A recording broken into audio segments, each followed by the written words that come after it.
Alright, hello, and welcome to Stasis Pod, the Transformers Robots in Disguise podcast. I'm Rob. I'm Jen. And I'm David. And today, we are experiencing some collateral damage. We will listen to the sound of your doom. Do not adjust the horizontal. Do not adjust the vertical. We are in control. My family, there was the collateral damage for the terrorists. Then the movie was going to come out after 9/11, but they had to change everything. Oh no. Yeah, this episode does have some stuff that I was like, man, they sure couldn't have shown that right after 9/11. Oh, that actually was a Schwarzenegger movie. The fuck? Oh, yeah, starring, I think it might be the only cinematic meeting of John Turturro and John Leguizamo. Ooh, I've completely missed this movie. What the fuck? Well, again, it was supposed to come out, like, right after 9/11, but then you couldn't have... Yeah, but... It's a weird gap in my... I thought I'd seen every Arnold movie at least once, or part of it. Yeah, and it came out in February. Yeah. Ooh. I thought I'd seen every Arnold movie up to a point. It's also got Elias Codius. Okay, I guess I gotta dig this one out somewhere. Good luck. Yeah, it's probably not that hard to get a hold of. Kind of a fallow period for Arnold. It's sort of got it in there. It's that. It's what was it? End of Days, the one where I did see End of Days. Schwarzenegger versus the Devil, which isn't great. Yeah, and The Sixth Day, which is Arnold versus a clone of Arnold.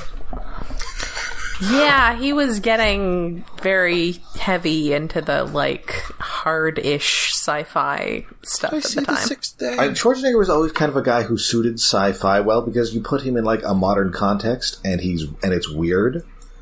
Yeah. yeah, I can see that. There are a bunch of movies where he's just it's John Everyman, Arnold Schwarzenegger.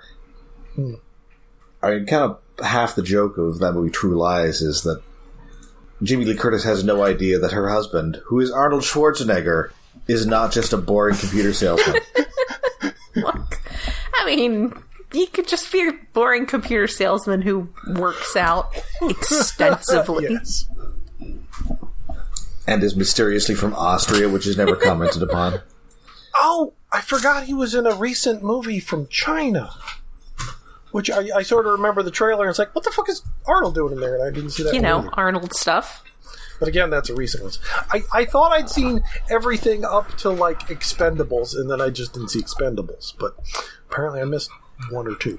Just doing Arnold stuff with all that China money. Yeah, it looks like it's a sequel? Journey to China, yeah. Also as Iron Mask, or the Iron Mask, Russian-Chinese. Oh, that's weird, but Arnold. Also, it also has Jackie Chan in it. Current Jackie Chan ain't so great anymore. This feels... The cast is weird and interesting, mostly for the characters. Jackie Chan as Master et al., as if he's a literary joke. Yeah. No. Schwarzenegger's Captain Hook. And another character is Peter the Great? Sure. And it's also got Charles Dance in it. Charles Dance! Damn it. Now I do like things having Charles Dance in them. Well, and of course... Yeah, he's playing Lord Dudley! And of course, this is the second time that we've seen Dance and Schwarzenegger together on screen. Because he's also, he's also the bad guy in Last Action Hero. Yes. Anyway, so we gotta watch movies later, but... this episode does not have Arnold Schwarzenegger in it. No. That was a weird digression, but yes. Yeah, this is Collateral Damage. It's the 66th episode of Robots in Disguise. The 21st episode of the current season. First aired October the 7th, 2017, and written by Paul Giacopo. His only Transformers screenwriting credit. Huh. Directed by Scooter! Weirdly, he's also an ILM visual effects guy. He worked on Rogue One and Blue Beetle. Huh. And and he wrote some Brave and the Bold. Some Brave and the Bold, some Interesting that he's doing a somewhat plot relevant, meta plot relevant episode then. Yeah. And it looks like he just did a couple episodes of that Pacific Rim anime that they made. Oh. Oh, yeah, the TV. I don't think I've even heard anybody talk about that. Nope. Then again, I don't know that many people that saw the sequel, including me. I saw the sequel. Like, not in the theater or anything. An animation writing career that goes all the way back to the Batman. Oh. That's going to be fun to edit. Oh, did it not pick it up, or...? Well, I use a compressor to try and even out the audio, and then I usually go back into fix. Okay. But keeping a whisper will be interesting. Good luck. I just have to remember to do that. Yeah. And this is the episode that resolves the whole mysterious Frank Welker voice plot that has been going on for several episodes, for pretty much the entire season now. Yes, it's time to sell a new toy! Who is yes, that mysteriously heavily flanged Frank Welker? I can't imagine. I would never guess. So, if you've never seen Transformers before, except maybe Prime, people. And also, if you didn't watch the credits, which identified who the voice was playing. Yeah, well, I don't watch the credits even, so Yes. So we open in the caves, and Russell has been so deprived of modern media that he's just making his own horror movies with shadow puppets and action figures. What? Hang on. Well, yeah, actually, he's doing that with a dinosaur or something. It's big Rain of Fire energy, where the adults are entertaining the kids by doing a stage play of Star Wars. Yes. I love the that good news movie. is that Denny and Sideswipe, they're back from the scrapyard. They have junk. Yes. They also appear to have the head of Rosie from the Jetsons. Yes. Yeah, Possibly a Dalek. There's very specifically the dome of a Dalek and a squared off Rosie from the Jetsons. Well, we can't have Warner Brothers suing us. Yeah, but it has the top of the robot looks like, what do you call that? The frilly thing that maids wear on their heads. Yeah, the maid frill. Sure thing, Mr. J. There's a word for that, but I don't know what it is. The Dalek is really obviously a Dalek. Yes. As much as they could change.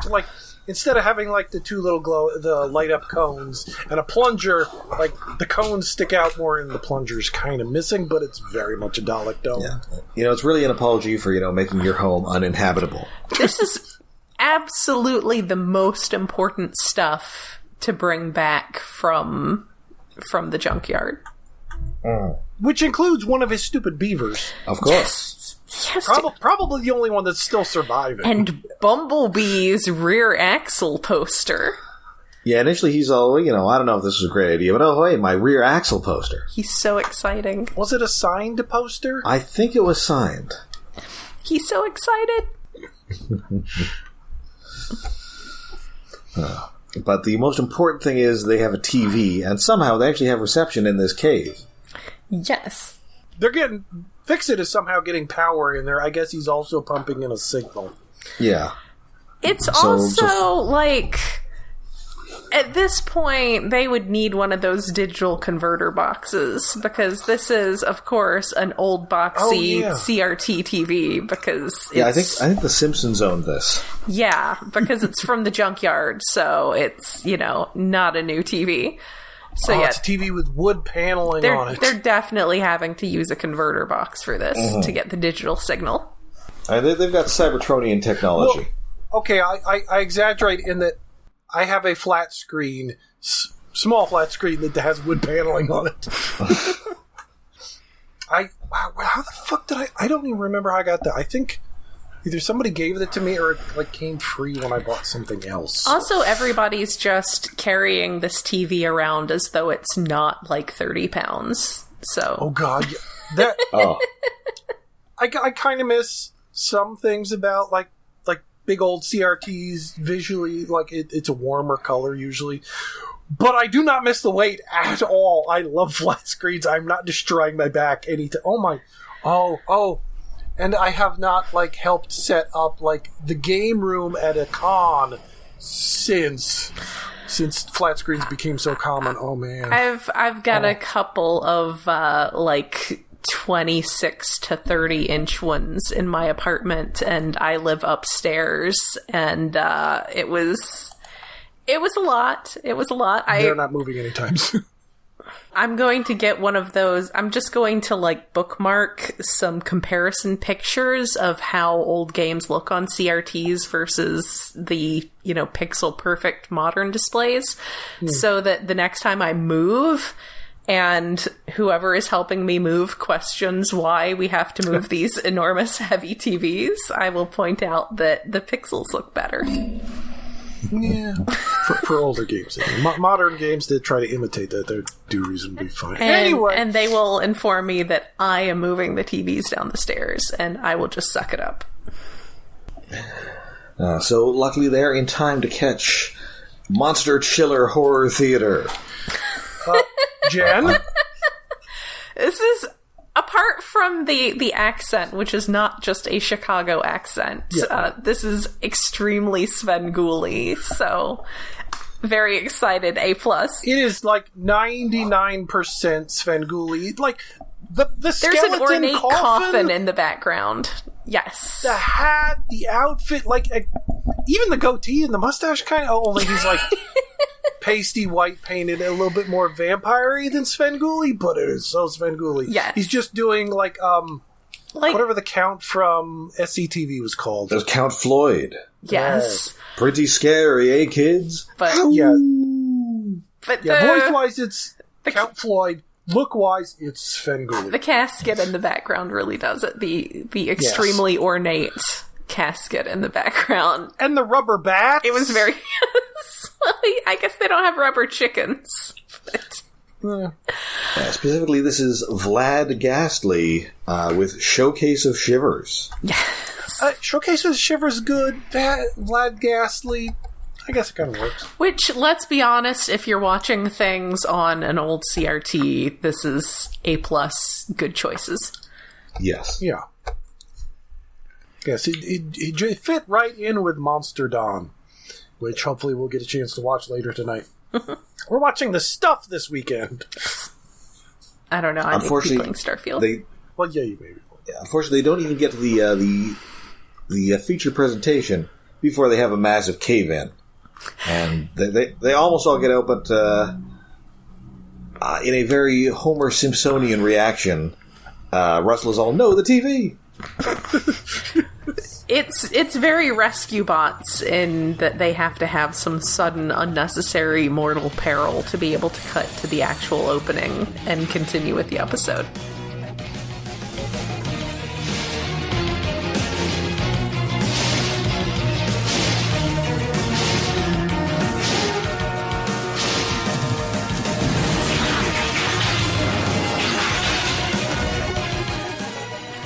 Yes, Russell in peace. Oh, I forgot my very first note. Bumblebee's talking to Russell at the beginning. I'm sorry the fight with the Decepticons made your home inhospitable is a really loaded sentence. Yeah, yes. That's some... Wow, that's heavy, man. Come on, B. You can do better than that. If it was Optimus Prime, he would be taking 100% personal responsibility, even above and beyond the degree to which he should. Well, yeah, but just that sentence, it's wow. In how many different shows are, people's homes destroyed because of Transformer incident? This show is less so than most. Yeah, it's the sorry you were offended of Transformer apologies. I'm sorry your home was rendered uninhabitable. It's like on prescription medication commercials where they're like, death may occur. It's like, oh, may it?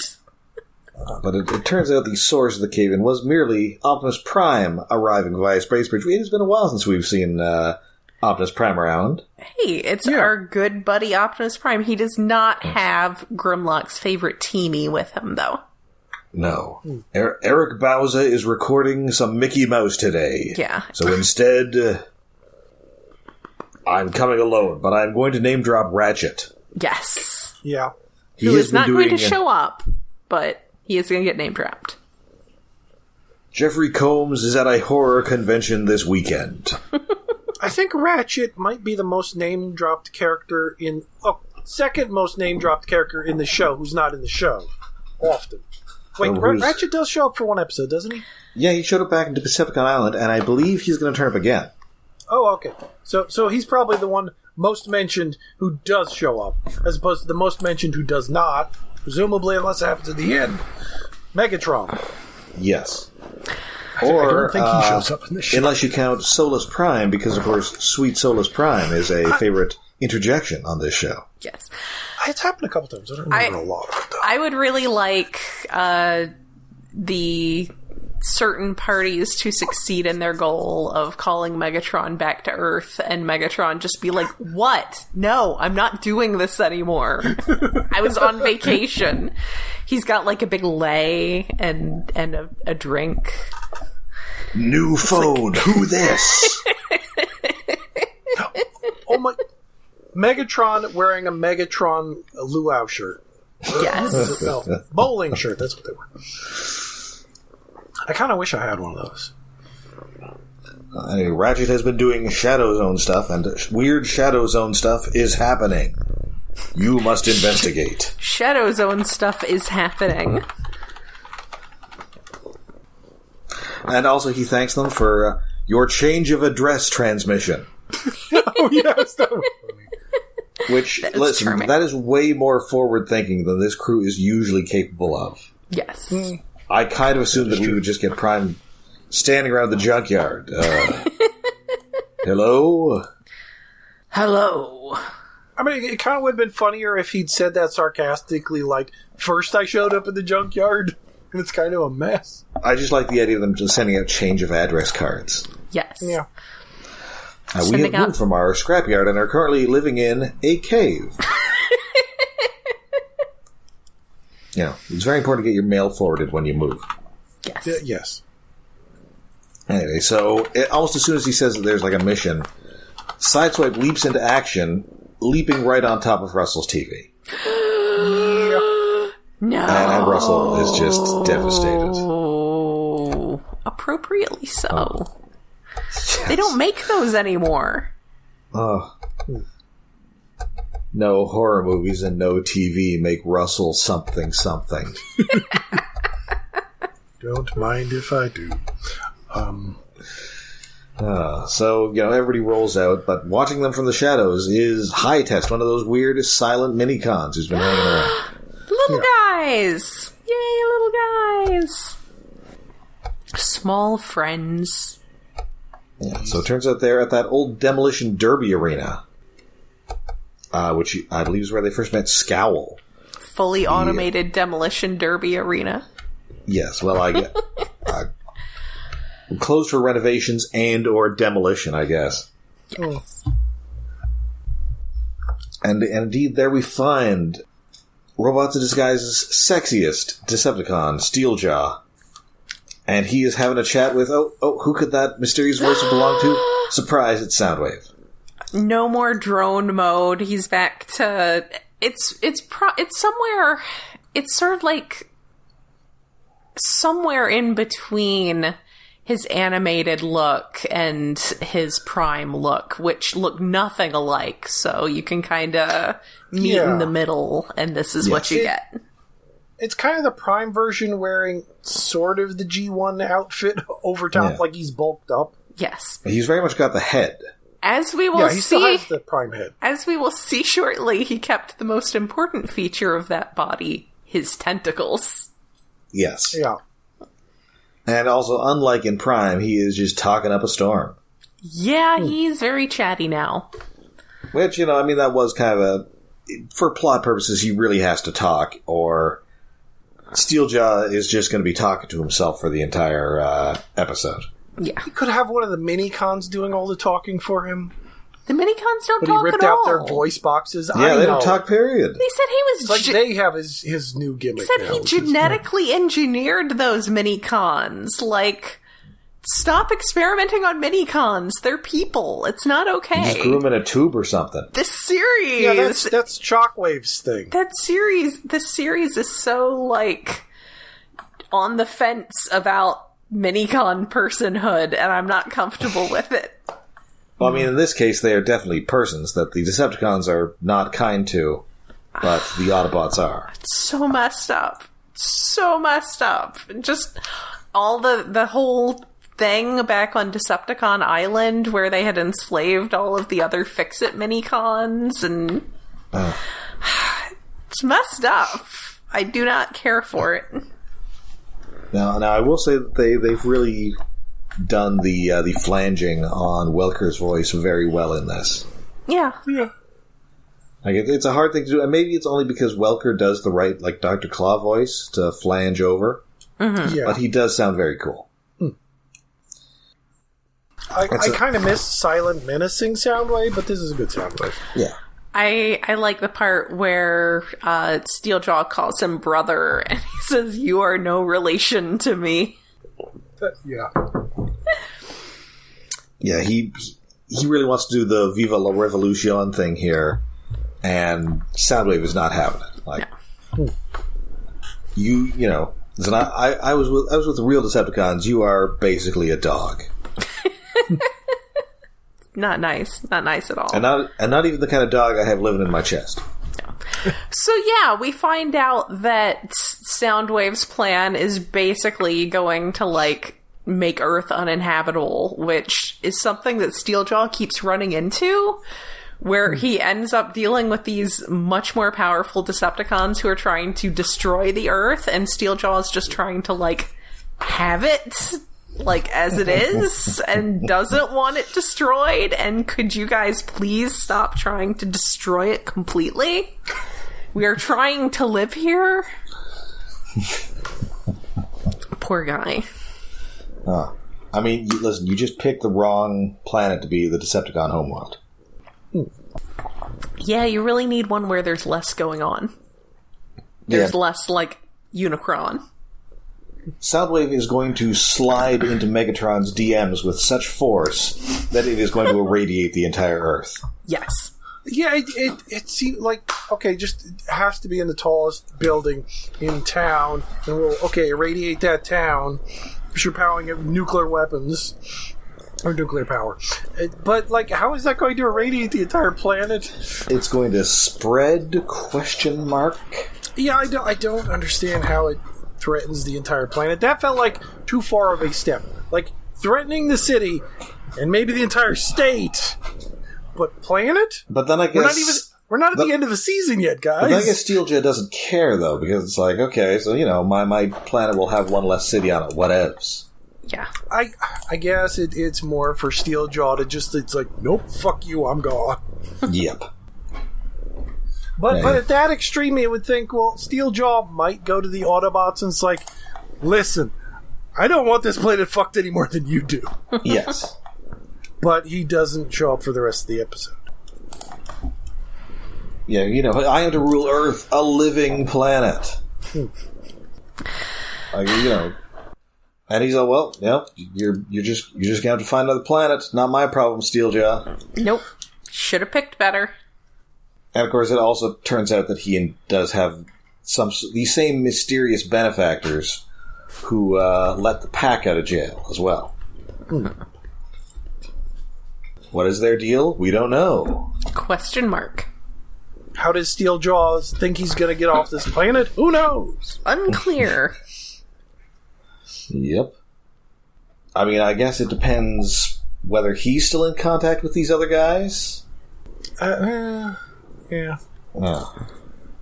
And of course, please remember that Soundwave was sent into the Shadowzone prior to Predacon's rising, which means that he does not know about Megatron's change of heart. Which means that he does not know that when he summons Megatron is just going to put him on red. Yeah, but apparently, maybe he was talking to whoever, like Steeljaw has been talking to, who should have informed him of something, or they're just outright lying to Soundwave because they just want other shit from him. And, I guess Steeljaw maybe did come back to the planet in a ship. Hasn't been mentioned. Well, maybe it's just like, maybe they just dropped them off. Unclear. Yeah. Or it was a space bridge. Well, yeah, probably. Anyway, so So yeah, and this is also the reason that he has stolen all those Decepticon hunters and has combined them into a big doodad that can basically do, shoots freeze rays, what have you. And fire, and makes his armor glow. Glowing is important. Anyway, yeah, so pretty quickly, Steeljaw gets tentacle whipped by Soundwave here, Sexy. and has to run away. No, sadly, it's not as sexy as it could have been. Yes. No, not really. But yes, he GTFOs. Tail between his legs. Sideswipe has seen all this, but he promptly gets blown up by Laserbeak and Soundwave. Laserbeak does still make the same sounds that he made in Prime. Yes. Although he's definitely more bird-like and less like a weird abstract origami thing. Yes. Yeah, he's bulked up too. They've been juicing. Yeah, they've been in the I mean, what are you even doing in the Shadowzone? There's nothing Making to a do. new body for yourself. Nothing to do but work out. So the Autobots now, they call Mayor Trujillo's office. Apparently, this is... And they get some sort of secretary or something who's definitely Frank Welker. Yes. That was a thing that we noticed earlier in the series where, like, the special guest Decepticon would also do, like, some random human. And, yeah. Well, I mean, you can't have Frank Welker on your show and not have him play just some random dude. Yes. So the mayor is absolutely 100% Frank Welker's, like, Freddy voice. Yes. Of course, now I've been watching. They just added Scooby-Doo Mystery Incorporated to Canadian Netflix. Ooh. So I'm just assuming the Mayor Trujillo just sounds like what's his name, Gary Cole. I have not seen that, but I probably should. I've seen a little of it. I see chunks of it. It is by far the gayest Scooby-Doo series in existence. I have heard that about it. Probably. Also the most episode Lovecraftian? It does have Jeffrey Combs as horror writer H.P. Hatecraft. And it has one episode that's a heavy reference to War of the Gargantuas. Very much so. Ooh. It's got good shit in it. I should rewatch and see all the chunks I didn't see. It holds together pretty well. There, Udo Kier plays an evil parrot. It's great.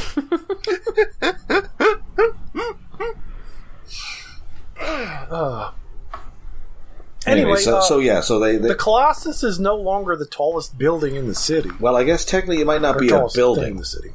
Well, they do mention Yeah, specifically that the bank building has been expanded and it is now bigger than the Colossus. So, yes. And anyway, but they are able to persuade the mayor to start evacuating by telling them that there are solar flares that are about to hit the city. And they are from the Aerospace Crisis Management Agency.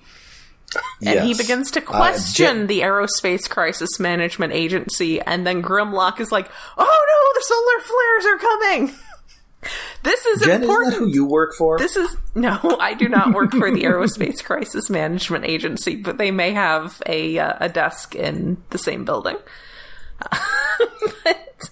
But this is I'm very impressed that Grimlock has figured out this very important part of social engineering, which is where you try to give a feeling of urgency so that they act without thinking too hard about it, and that's what Grimlock is doing here. So good job. You could totally get someone to turn over their bank account to you.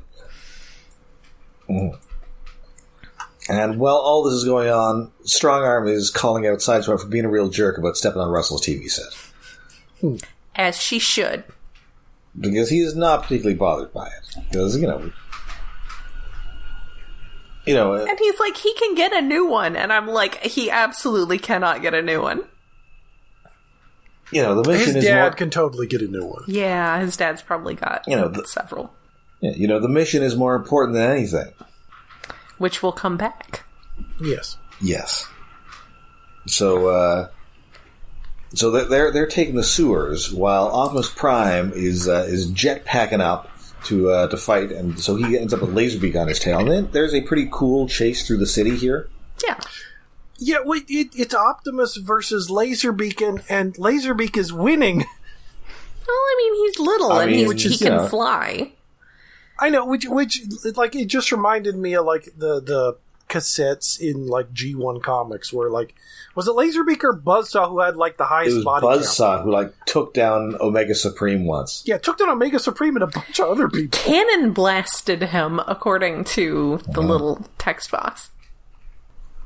Yeah, like the old G1 comics, like the highest body count I think was Starscream in the Underbase Saga, then Buzzsaw, then Cosmos. Cosmos, that monster. There's little murder fingers. Anyway, so they're about to march on the building, and then Bumblebee is wait. I remember back in the credits it said this season is Combiner Force. I know Drift isn't here, but why don't we try combining? As I pointed out, they have completely forgotten that it says Combiner Force right in the credits. Drift is just the weapon. Yes, unfortunately, they have forgotten their instructions, so all they can do is like a human pyramid. They glow and they float a little bit, and then they flash, and they're just in a pile. So yeah, we are not Combiner forcing. We're acknowledging that this was a thing that they were able to do in the previous meta plot, but it's not working. So instead, they decide there's only one solution, and that is the freight elevator. Good job. Okay, you're okay. Sorry, got a dog here. That's okay. I have kittens. So I'm not all of a sudden breathing heavily. Why do I have a note about a wet Dinobot? Oh, because after they're done going through the sewers, he shakes them off like a dog, in fact. Yes.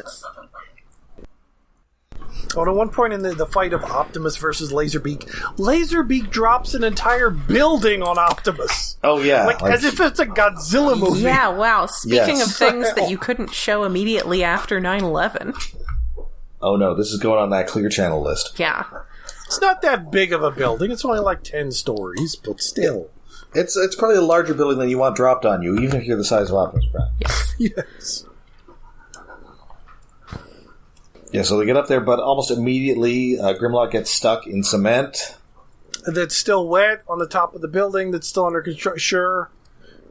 The health and safety on this construction site is not very good. Oh, no. It's terrible. So Soundwave's blasting them with this thing. A couple of them get frozen solid because is ice to see you. No. Too much Schwarzenegger. Yeah, but Grimlock does help out by throwing a wrench to Bumblebee to help chip himself out. And he's wagging his tail. He's so happy to be helping that he's wagging his giant dino tail. Oh. And so Sideswipe is sort of listening in, and he's like, "Oh, hey, Soundwave is so willing to achieve his mission of contacting Megatron. He's willing to irradiate the entire planet. Yes. Isn't, in a way, that like me stepping on Russell's TV set? Am I the real monster?" Soundwave literally says the mission is all that matters and consequences are irrelevant. And Sideswipe hears that and is like, oh man, I am the asshole. And then he says shit like that out loud to Soundwave, and Soundwave's like, "Well, I did not step on a TV. What are you talking about, dude? I am not your brother." Yeah, you think you could just come to Earth, cause a little kid's television to break, and it doesn't matter? Your comments are nonsensical and inconsequential. I appreciate Soundwave and his taking everything very literal, like when Steeljaw called him brother.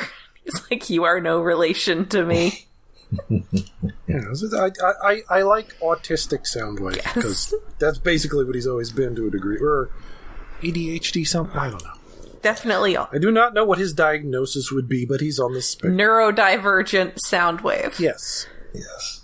But, hey, good news, that little guy, High Test, he's decided to play High Q here and make Optimus Prime into Power Master Optimus Prime. Yay! Yes, to sell a new toy, I guess, that I don't remember existing. I have to assume it. The little guy! Like he pops out missiles and things? I love little guys. Like, was that a Prime toy? I don't remember. Yes, it was. Okay. And they gotta sell it. Yep. The time has come to sell that toy. Mm-hmm. Okay, so this episode is selling 2 toys. Well, at least 2. That's right. Soundwave and Prime. But it is choosing not to sell the B-Team combiner. Oh, no. No. Although it's weird because, like, the Soundwave toy that they end up selling is like, well, after they take the weapon away from him and he depowers and he stops looking less like his G1 color scheme and more like the actual toy. Which is a little weird, but eh. So he gets, all sorts of guns popping out of him, and he promptly blows up Laserbeak with a couple of missiles. Alas, poor Laserbeak. So Bumblebee does grab this Decepticon hunter. He gets all glowy and superpowered, I guess, much as happened in the first season finale. Yeah. And so he just blows up this generator, conveniently forgetting that it is full of, like, nuclear fuel rods. Yeah, well, no, I think he's blasting it to destroy, like, a force field around it or something. Maybe that. Yeah, okay. Which it still does seem weird. Yeah, well, he destroys that, and then shortly afterwards, Prime hits it with a couple of missiles, and that destroys it. Yeah. But yes, the destroying it afterwards seems like a bad idea. There's at least 4 fuel rods in there, guys. Yeah, and also he gets his tentacles chopped off. It's fine. I mean, the tentacles aren't fine. They apparently cause a great deal of damage. The ends of his tentacles, which he still uses the tentacles. Which apparently had, I don't know, nerve endings because that, like, electrocutes him or something. Yes, well, and then they freeze him solid and they just toss him like a big hole with the super fried laser beak. Yeah, that seemed weird. I was like, are they going to bury them in this hole? Yeah. Just like I guess they do say that, like, Prime is going to take them away, but, like, they just throw the 2 of them in the hole. I expected them to cover them with cement. Just bury them in the construction site. I guess they are worse than, like, the standard criminals that they deal with. So maybe they deal with them as enemy combatants and not just criminals. Yeah. Put them on ice like the Mafia. Yes. And so, Prime is going to take these guys into custody and bring them to trial. Ooh. So that is a wrap on this incarnation of Soundwave, period. Oh, wow. That's kind of sad, but... Well, also, there's only like 6 episodes left of this continuity. Or is there? What? Well, okay, there's Rescue Bots, but... Unless there's a sequel to Robots in Disguise I don't know about. Would you believe that Laserbeak is going to show up again? Aww, in Rescue Bots? Yes. Okay. Rescue Bots Academy. Oh. Still that sounds interesting. It's weird. But it's neat that the idea that Rescue Bots Academy gets mini-cons. He is just a little... No, I guess we've had mini-cons. There's been the dog. He's just a little bird. Some other stuff. Man, I like mini-cons. And have lots of important questions about their personhood. And throughout this, High Test has sort of established like a mental link with Optimus Prime, but he can't talk. So it's a lot of Prime doing like the C-3PO thing. Yes. Him responding to stuff that we can't hear. Yeah, and indeed his memories were altered, so he cannot... So he can't tell them anything about who the mysterious benefactors are either. No. Man, they messed up these poor babies. I'm not okay with what they have done to these little people. It's not okay. Just because they're small doesn't mean that you can do horrible things to them. Whatever happened to the K-On! Conventions? They don't apply to mini-cons. They're not people. It's not okay. It's not okay. No. And, well, I mean, you can sort of understand why they would just decide to just F off to the Shadowzone. Yeah. Well, is it all the little mini-cons or just that one dude? We don't know what happened to the other ones. It might just be him. We don't know what happened to the other ones. Okay. Are they in the Shadowzone with him? Were they inside Soundwave? We just don't know. Well, it's weird because all their toys were partnered with Autobots, but they never actually worked with Autobots on the show. Oh, yeah, that is odd.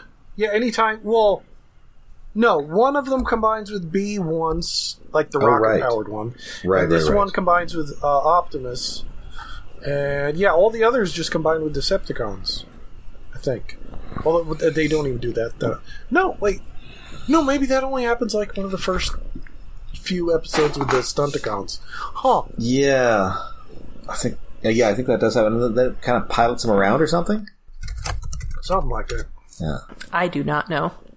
Yeah. Anyway, so odd minicons. So yeah, he's just heading back into the Shadowzone to live there permanently with a population of just him and like one marauding zombie. It's fine. I thought they destroyed them as zombie. I think the zombie's still there. Oh, maybe. That sucks. Unless, and also Starscream's arm. Yeah. Well, Soundwave might have killed them. Yeah, maybe that's where you got the parts for his new body. Yeah. And hey,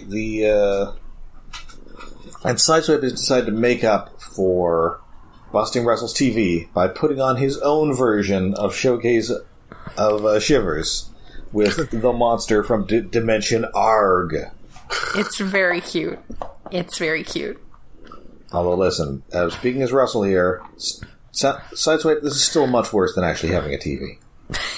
Yeah. Maybe you could just have got me a TV.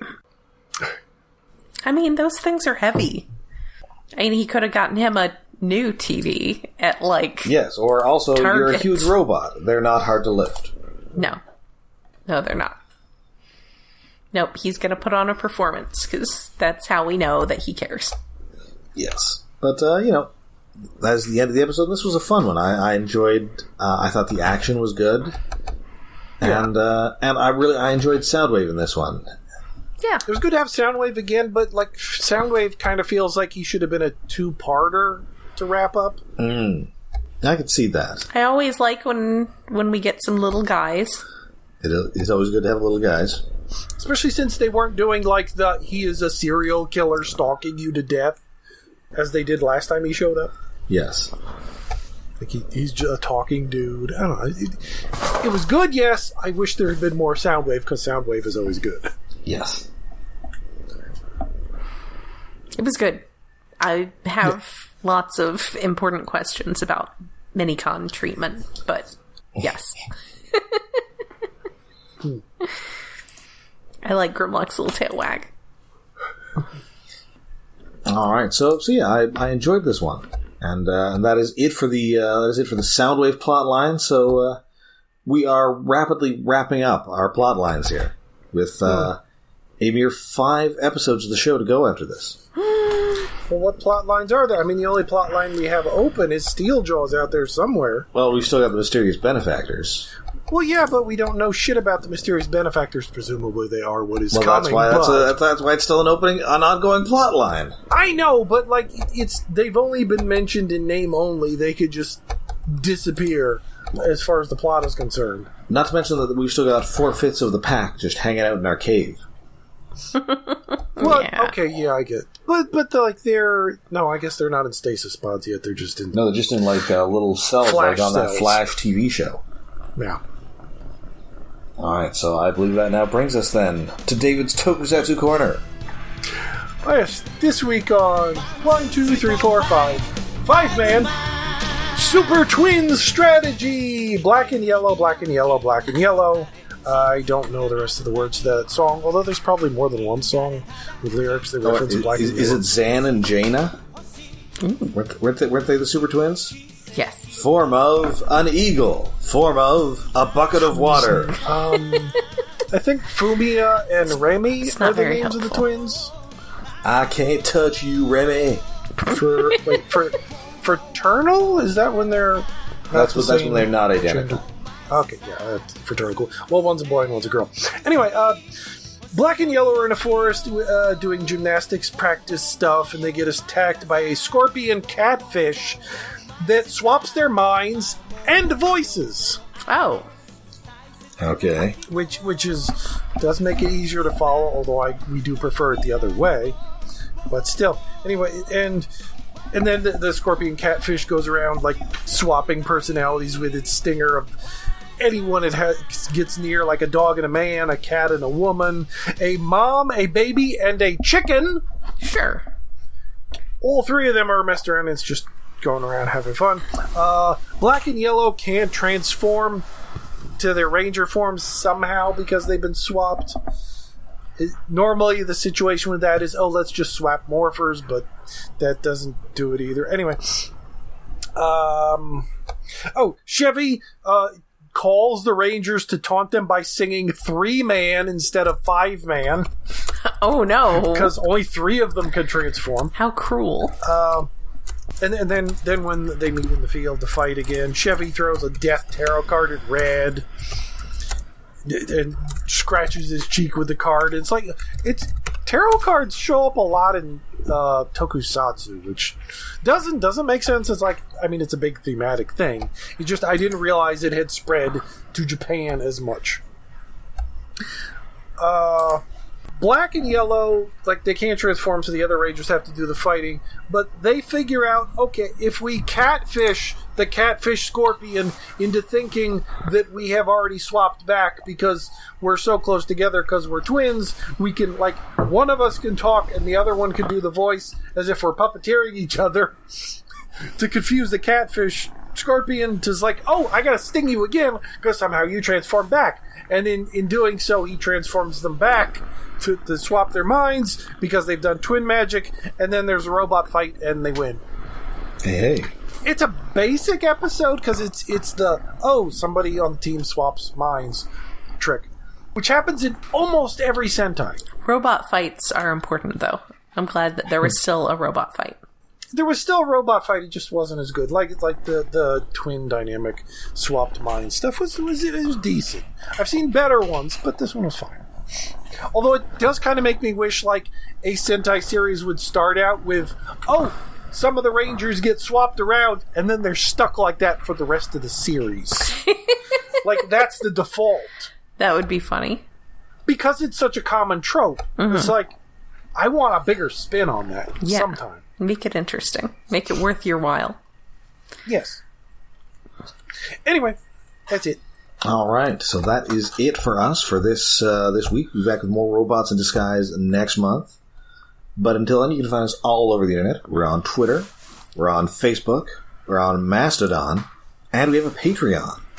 Yes, we are hosted on iaconunderground.net, where we have a Patreon set up to help with hosting and other expenses.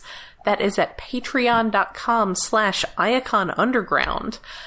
For the month of September, we have let Rob be the birthday boy, and we are watching an episode of the pretty forgettable 2003 Spider-Man cartoon. Yep. Entirely forgettable if you didn't have MTV at the time. It definitely, it took me 4 tries checking on listings for different Spider-Man cartoons in Disney Plus before I found the right one. It doesn't help that it's just called Spider-Man. Yes, it's just called Spider-Man.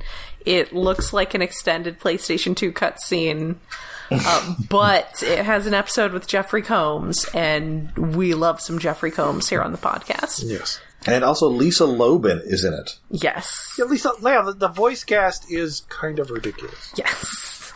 It is so 2003, is that what year it was? Yes. As suits MTV, it is kind of ridiculous with the voice casting.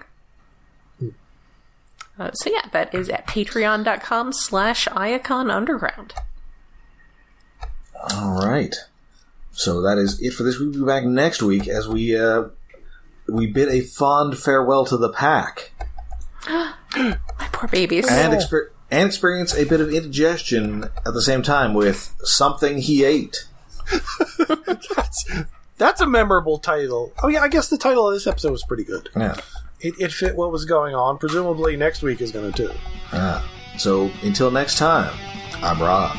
I'm Jen. And I'm David.